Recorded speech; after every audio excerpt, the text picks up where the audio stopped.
Good morning, student. Myself Bala ma'am from MLP International School, Rajpur. Dear student, now we start our math online classes for class 5th. And dear student, previous class we have done exercise 9.1. बेटा हमने first question के किए थे जिसमें बार वाले question नहीं थे. आज हम आपको कराएंगे बार वाले क्वेश्चन, जैसे कि question number A 20 minus bracket 18 minus 7 divide by 7 minus 2 plus 1. बेटा 7, 2 और 1 के ऊपर बार है, तो इस तरह के क्वेश्चन में सबसे पहले हम बार को सोल्व करेंगे, फिर ब्रैकेट को करेंगे और फिर हम step by step BODMAS rule के अकॉर्डिंग इनको सोल्व करेंगे. So now we start and our question number A is 20 minus 18 divide by 7 minus 2 plus 1. तो बेटा सबसे पहले हमें बार को सोल्व करना है, तो हमारा आंसर होगा 20 as it is minus bracket 18 as it is. अब हमें इसको सोल्व करना है, तो हम 7 में से 2 माइनस करेंगे 5 में 1 प्लस करेंगे 6, तो डिवाइड बाय 6. अब हमारा डिवाइड वाला सोल्व करना हमें.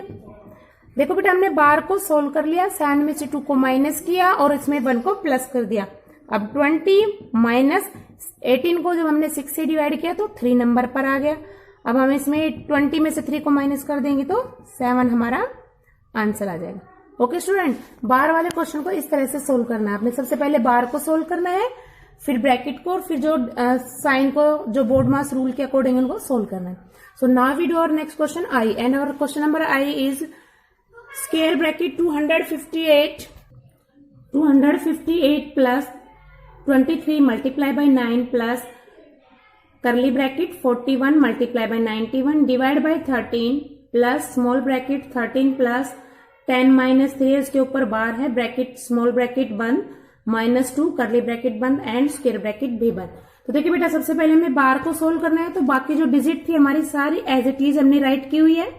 ठीक है बेटा, अब हमारे पास था, हमने इसमें से माइनस किया 10 में से 3 को माइनस किया तो 7 आ गया. 7 में हमने 13 को प्लस कर दिया तो 20. तो इस तरह हमारा बार भी सोल्व होगा और जो ब्रैकेट थी वो भी हमने सोल्व कर दी 20, और पीछे जो -2 था वो एज इट इज राइट कर दिया, करली ब्रैकेट और फिर स्क्वायर ब्रैकेट. अब हमें करली ब्रैकेट को सोल्व करना है, तो आगे की जो डिजिट है 258 plus 23 multiply by 9 as it is plus curly bracket. देखिए बेटा बोर्ड मास रूल के अकॉर्डिंग हम सबसे पहले डिवाइड को सोल्व करेंगे, फिर मल्टीप्लाई, फिर ऐड और फिर सब्ट्रैक्ट. तो देखिए बेटा सबसे पहले हमने डिवाइड को सोल्व किया, 41 एज इट इज, 13 की टेबल में 91 आता है 7 नंबर पे, तो 7 हमने एज इट इज राइट कर दिया. फिर हमने ऐड करा, 20 में से 2 को माइनस कर दिया तो 18. ठीक है बेटा, अब हमें करली ब्रैकेट को सोल्व करना है, तो आगे की डिजिट है 258 plus 23 multiply by 9 as it is plus. अब हमने 41 को 7 से मल्टीप्लाई किया तो हमारे पास आ गया 287 और फिर 18 एज इट इज. अब 258, 23 को 9 से मल्टीप्लाई 207 और इन दोनों को 287 और 18 को प्लस किया तो 305. फिर 258 एज इट इज और 207 इनको प्लस किया 305. अब हमने इन तीनों को ऐड कर दिया, तीनों को ऐड किया तो हमारे पास आ गया 770. ओके स्टूडेंट, तो इस तरह से हमने ये बोर्ड मास रूल के अकॉर्डिंग बार वाले क्वेश्चन को सोल्व करना है. Okay student, as it is आपने क्वेश्चन नंबर ई आपने खुद करना है. बार वाला क्वेश्चन सिर्फ ये एक बचा हुआ है, ये आपका होमवर्क है. Okay student, now we do और question number second. Question number second is simplify the following. बेटा ये फ्रैक्शन में है, सिंप्लीफाई करना है. ये भी बहुत इजी है, हार्ड नहीं है. अगर आप इनकी प्रैक्टिस करोगे तो आप इनको भी इजीली सीख लेंगे. So now we start. Our question number first is 6/8 divide by 6/8 plus 3 and 1/6 multiply 2 and 2/3 divide by 8/3 minus 1/5. So now second का ए पार्ट है 6/8 plus 3 and 1/6 multiply 2 and 2/3 divide by 8/3 minus 1/5. बेटा जो mix fraction में है सबसे पहले हम उनको चेंज करेंगे. सो अगर 6/8 एज इट इज प्लस 6 3 जा 18 में 1 प्लस किया 19/6 मल्टीप्लाई, इसको चेंज करेंगे 3 2 जा 6 में 2 प्लस किया 8/3 डिवाइड बाय 8/3 माइनस 1/5. देखिए बेटा सबसे पहले हम डिवाइड वाले क्वेश्चन को सोल्व करेंगे, तो हमारा जो डिवाइड का साइन है वो कन्वर्ट हो जाएगा. तो 6/8 as it is plus 19/6 multiply 8/3 divide का साइन मल्टीप्लाई में पीछे वाले डिजिट का रेसिप्रोकल हो जाएगा, तो ये सब आपस में कट जाएंगे, -1/5 तो 6/8 प्लस 19/6 और जब हमने 1 से मल्टीप्लाई किया तो एज इट इज रहेगा 1/5। यहाँ पर इस डिजिट की जगह हम 1 लिख देंगे क्योंकि ये सब आपस में कट गए तो हमारे 1 बच गए और 1 को जब हम 19/6 से मल्टीप्लाई करेंगे तो 19/6 रहेगा। देखो बेटा ये हमारे प्लस और माइनस के क्वेश्चन बन गए जिनको हम एलसीएम लेके सोल्व करते थे। हम साइड में जो हमारे डिनोमिनेटर है उनका एलसीएम लेंगे। हमारा डिनोमिनेटर है 8, 6 एंड 5। हम इस साइड में एलसीएम निकाल लेंगे। सबसे पहले 2 से करेंगे 4, 3 एंड 5, फिर 2 से किया 2, 3, 5, 2 से किया 1, 3 एंड 5, फिर हमने 3 से डिवाइड किया 1, 1 एंड 5, फिर हमने 5 से डिवाइड किया क्योंकि हमें इनको 1 करना होता है तो हमारा एलसीएम आ गया 2 × 2 × 2 × 3 × 5 और जब हमने इन सबको मल्टीप्लाई किया तो हमारे पास आ गया 2 2 जा 4, 4 2 जा 8, 8 3 जा 24 और 24 को जब हमने 5 से मल्टीप्लाई किया 20, 10, 120 हमारे पास एलसीएम आ गया 120। ओके स्टूडेंट, अब हमें इसको सोल्व करना है तो हमारा एलसीएम आ गया 120। 8 से जब हम 120 को डिवाइड करेंगे तो हमारे पास 15 आएगा, तो 15 को हम 6 से करेंगे तो 15 6 जा 90 प्लस जब 120 को हम 6 से डिवाइड करेंगे तो हमारे पास आएगा 20 को हम 19 से मल्टीप्लाई करेंगे तो 380 माइनस 5 से हम 120 को डिवाइड करेंगे तो हमारे पास आएगा 24, 1 से मल्टीप्लाई किया 24। देखिए बेटा 90 में 380 को प्लस करना है और जो आंसर आएगा उसमें से 24 को माइनस करना है। हमने इसको प्लस किया तो हमारे पास आ गया 90 में 380 प्लस किया तो 470 और उसमें से 24 को माइनस किया तो हमारे पास आ गया 446/120। ये दोनों डिजिट हमारे 2 से कट हो रहा है तो हम 2 से कर देंगे 2, 2 एंड 3, इसको किया 60 तो हमारे पास आ गया 223/60। आपका आंसर ये भी ठीक है। अगर आप इसको मिक्स फ्रैक्शन में भी चेंज करते हैं तो भी आपका आंसर सेम आएगा। आप इसको डिवाइड करेंगे तो आपका मिक्स फ्रैक्शन में आंसर आएगा 3 and 43/60। Okay student, I think dear student you understand very well our question number first.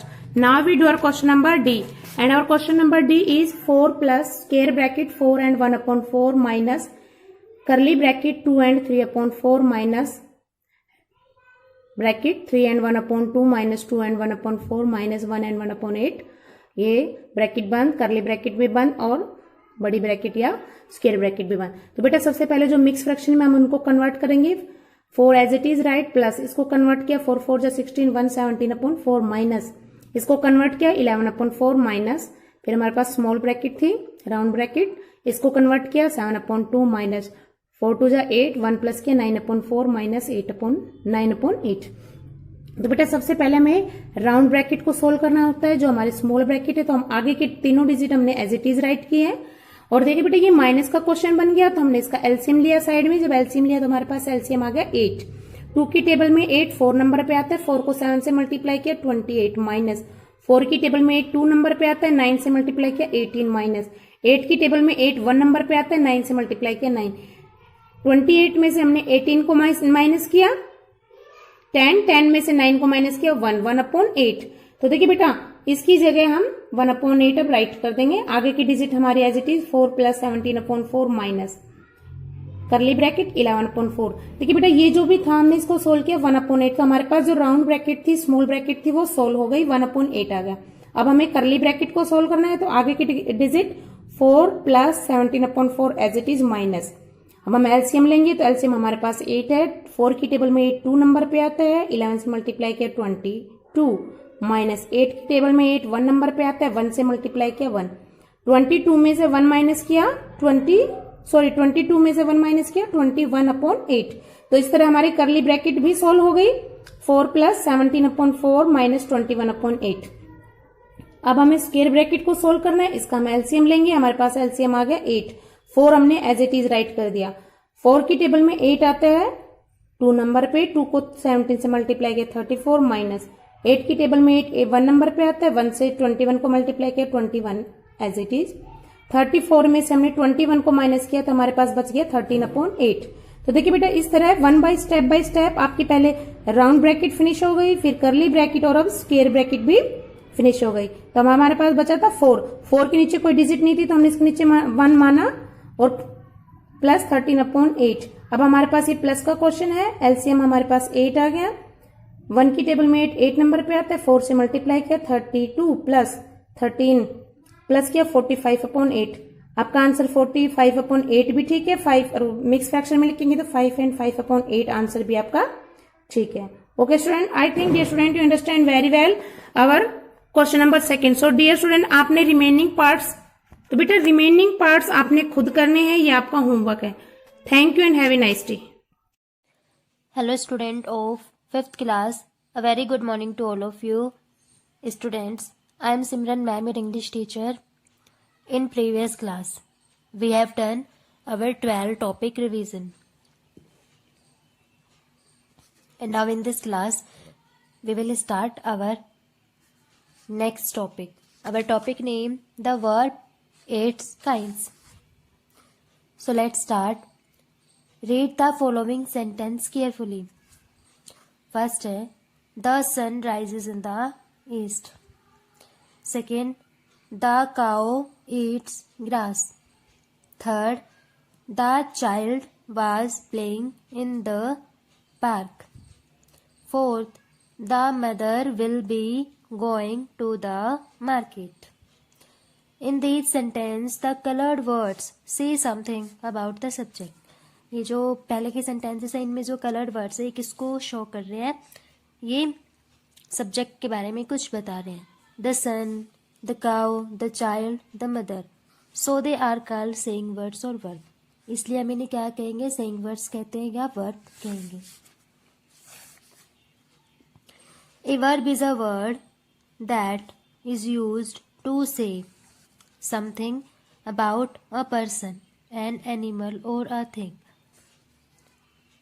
Verb वो वर्ड है जो कि किसके लिए यूज किया जाता है, पर्सन के लिए कुछ कहा जाए, एनिमल्स के लिए कुछ कहा जाए और थिंग्स के लिए कुछ कहा जाए, उसके लिए यूज किया जाता है। It says about what a subject is, कि सब्जेक्ट क्या है ये बताता है। व्हाट द सब्जेक्ट इज और what the subject has, subject क्या है, सब्जेक्ट कौन है ये बताता है। तो a verb indicate doing, being और प्रोसेसिंग।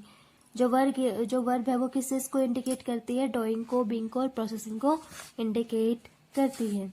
द वर्ब में भी 3 टेंसेस, 3 टेंसेस की होती है, present tense, past tense, future tense. Present tense आपको फर्स्ट एंड सेकेंड सेंटेंस में दिखेगा, पास्ट टेंस थर्ड में एंड फ्यूचर टेंस फोर्थ में। Kinds of verb. The verb can be classified into 2 kinds. जो verb होती है हमारी कितनी 2 कैटेगरीज में क्लासीफाई होती है, ट्रांजिटिव वर्ब और इनट्रांजिटिव वर्ब। तो फर्स्ट हमारी transitive verb. A transitive verb is one that requires an object to complete its sense. Transitive verb वो होती हैं जो कि ऑब्जेक्ट की रिक्वायरमेंट करती है अपने सेंस को कंप्लीट करने के लिए। The transitive verb tells us what the subject is. जो ट्रांजिटिव वर्ब होती है वो क्या बताती है कि सब्जेक्ट क्या है। So a transitive verb is called a verb of action. इसलिए हम ट्रांजिटिव वर्ब को क्या कहते हैं, वर्ब ऑफ एक्शन कहते हैं। ए transitive verb passes over the action denoted by it from its subject to its object. Example: A. The boy loves mangoes. B. The bird builds a nest. In the sentence A, the action of loving passes across from the subject boy of the object mangoes. Mangoes का क्या है इसमें, जो हमारी verb है loves, इसको object की need पड़ी है तभी इसने अपनी सेंस को क्या किया, कंप्लीट किया। In the sentence B, the action of building passes across from the subject bird and to the object nest. So loves and builds are transitive verb. जो लव्स और ब्लोड्स है ये हमारी क्या हो गई, ट्रांजिटिव वर्ब्स। नेक्स्ट है object. The word that completes the meaning of a verb is called an object. Object क्या होता है हमारा? वो वर्ड जो कि वर्ब की जो मीनिंग है, मतलब सेंस को पूरे को क्या करता है? कंप्लीट करता है. वो हमारा क्या होता है? ऑब्जेक्ट होता है. एज फॉर एग्जाम्पल मैंगोज और nest. Second, intransitive verb. An intransitive verb is one that does not require an object to complete its sense. intransitive verb वो होती हैं जो जिसको अपनी सेंस कंप्लीट करने के लिए किसी भी ऑब्जेक्ट की रिक्वायरमेंट नहीं होती. Example, the windows blow. B, the child cries. In the sentence A and B, verb blows and cries make complete sense. ये दोनों जो ये वर्ब है ये क्या कर रही है? अपनी सेंस को कंप्लीट कर रही है बाय देम सेल्व्स, अपने अकॉर्डिंग. They do not need object to complete their sense. इनको किसी भी ऑब्जेक्ट की जरूरत नहीं है अपनी सेंस को कंप्लीट करने के लिए. So blows and cries are intransitive verb. जो ये वर्ब है हमारी क्या हो? कौन सी वर्ब होती है? Intransitive verb. Note, some verbs are use as a transitive as well as intransitive. कुछ वर्ब्स होती है जो हमारी ट्रांजिटिव वर्ब से यूज की जाती है और इन ट्रांजिटिव भी यूज की जाती हैं. Read the sentences carefully. Verb use as transitively. First, she reads a story. Verb use intransitively. She reads loudly. Second, I can speak Hindi and English. I speak truly. In these sentences, reads and speak are verbs, but these verbs has been used in two ways. Under A, these verbs has been used transitively, and under B, some verbs have been used intransitively. Linking verb. Read the following sentences under A and B carefully. First, she seems angry. Second, the child become happy. Third, they are players. Fourth, these apples taste sweet. In the sentence under A are incomplete. They require a word to make a sentence complete. एक जो हमारा column है उसमें sentence incomplete है, उसे object की requirement है अपने सेंस को कंप्लीट करने के लिए. So we add the words angry, happy, players and sweet to complete their sense. Hence the sentence under B are complete. B का जो हमारा कॉलम है उसमें क्या है? सेंटेंस कंप्लीट है. In the sentence under B the coloured words are linking verbs and the words are integral complements. A linking verb tells us what a subject is. So linking verb is called the verb of being. It's also require a word to make the meaning complete. But in this case there is no action, but the linking verb joins the subject to some other word. Example, we are healthy. He was a singer. In the sentence A, the verb joins the subject. We add the adjective healthy. In the sentence B, was is a link for joining the subject he and a noun singer, and so and was are linking verbs. Linking verbs are either the verb showing being is was, were, will be, shall be, etc. or verbs like seem, appear, look, etc. The word or words that the linking verb requires to complete their sense are called complements. Exclusory help the main verbs. Exclusive किसकी help करती है? Main verb की help करती है. So they are also known as helping verbs. इसलिए हम इसको क्या कहते हैं? हेल्पिंग वर्ब भी कहते हैं. Be, have and do are the primary exclusive. Helping verbs are used to form the tenses, voice, negation, interrogation, etc. Use of be is, are, was, were. The finites of the verb be is, are, was, were are exclusive when when used? A. In the formation of the continuous tense. I am studying, he is playing, we are dancing. Second, the formation of the passive voice. Passive voice की formation में कैसे होगा? A window glass was broken, pigeon were cut. Use of have, has, have, had. Has, have, had are used in the formation of the perfect tense. A. I have made the flower pot. He has seen the Taj. She had asked the question. Use of do. Do, does, did. Do, does, did are used first to form the negation. I do not waste time. He does not read stories. You did not drink milk. And second, to form the interrogation. Do you play cricket? And does she sing? Did he reach there yesterday? Interrogation में क्या होता है कि हमारी helping verb आगे आ जाती है subject से एंड लास्ट में question mark. And so students, I hope you will understand this topic and आपका होमवर्क है इसकी एक्सरसाइज कंप्लीट कर लेना and this topic learn in our book. Thank you and have a nice day. Good morning students, मैं Mukesh madam आपकी हिंदी अध्यापिका MLP international school Rajpura से. बच्चों कक्षा 5वीं में मैं करा रही हूँ आज पाठ 4 संज्ञा भागलिंग. चित्रों को ध्यान से देखिए. आपने 3 जोड़े देखे. पहले में बैल और गाय, दूसरे में लड़का और लड़की, तीसरे में मोर और मोरनी. कैसे लगे ये जोड़े? अच्छे लगे. आपने देखते ही पहचान लिया कौन बैल कौन गाय. ऐसा क्यों हुआ?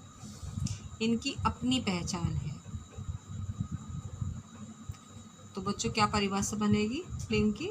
संज्ञा शब्दों के जिस रूप से स्त्री या पुरुष, नर या मादा होने का पता चले उसे लिंग कहते हैं. लिंग अर्थात चिन्ह. संज्ञा शब्दों के जिस रूप से स्त्री या पुरुष, नर या मादा होने का पता चलता है उसे लिंग कहते हैं. हम निर्जीव वस्तुओं तक को शब्द के रूप में नर या मादा मानते हैं. सवेरा हो गया, इसको पुल्लिंग कहेंगे क्योंकि यहाँ क्रिया आई है गया. सुबह हो गई, इसको हम स्त्रीलिंग कहेंगे क्योंकि यहाँ क्रिया आई है गई. बात एक ही थी, शब्द अलग होने से पुल्लिंग स्त्रीलिंग बन गया.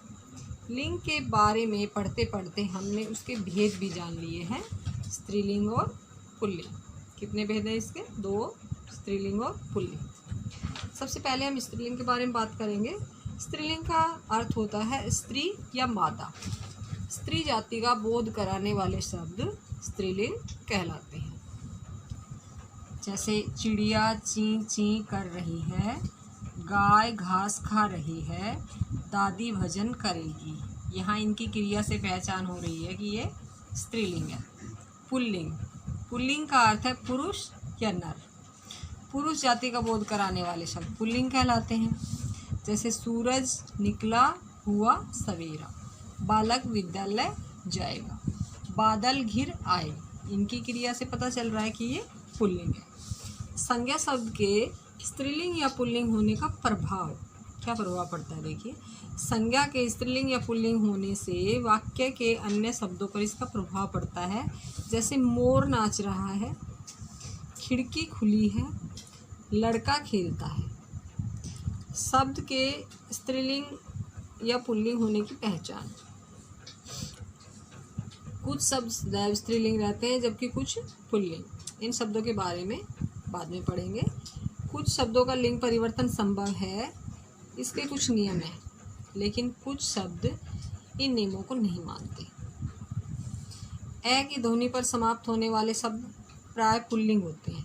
जैसे बादल, मोर, पत्र, मित्र, चित्र, पहाड़, फूल आदि.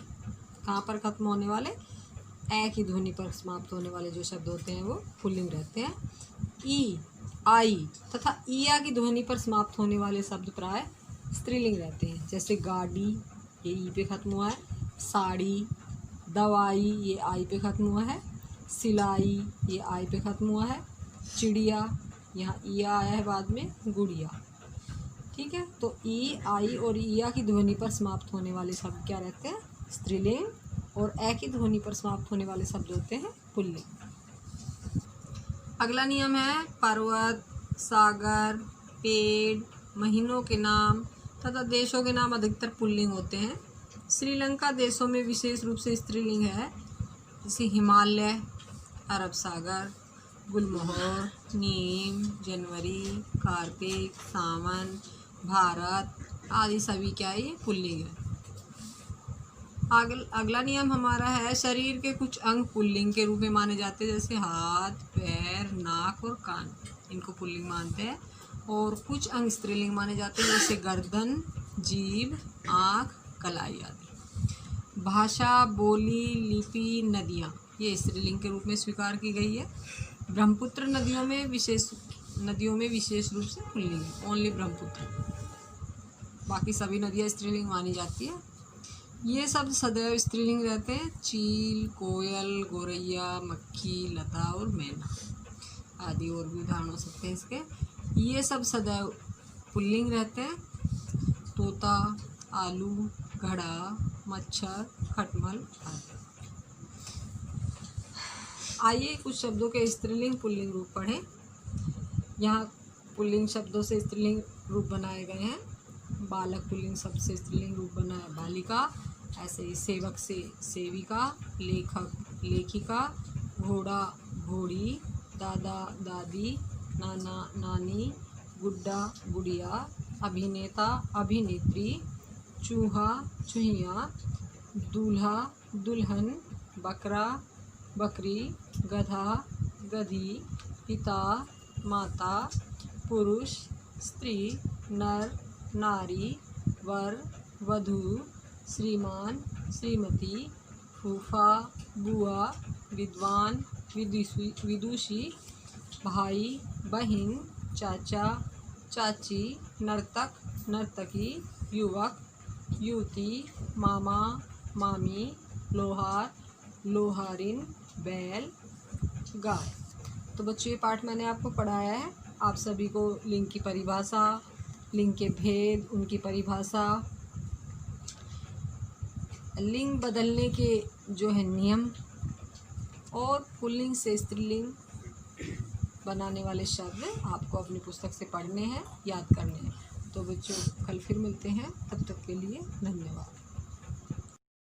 Good morning students. Today I will start your SST class online. Dear students, for class 5th, today's our topic is chapter number 4, factors influencing the climate. So dear students, in our previous video we will revise this chapter difficult words and word meanings. I hope you learn, and today we will start the reading of this chapter.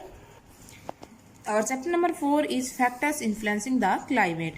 We know the weather is the condition of the atmosphere for a place over a short period of time. ये हम सभी जानते हैं कि weather जो है वो किसी भी स्थान पर एटमॉस्फेयर की कंडीशन है एक कम समय के लिए, थोड़े समय के लिए।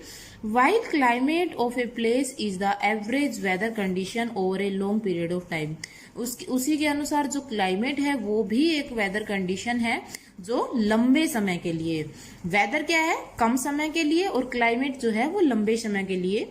Scientist study the pattern of rainfall, temperature, wind and humidity over a period of 30 to 35 years in order to determine the type of the climate of a place. जो साइंटिस्ट हैं वो स्टडी करते हैं किसी भी स्थान के रेनफॉल को, टेम्परेचर को, विंड को या ह्यूमिडिटी को कितने समय के लिए? 30 से 35 सालों के लिए, और उसके बाद ये डिसाइड करते हैं कि इस स्थान की जो क्लाइमेट है वो किस प्रकार की है।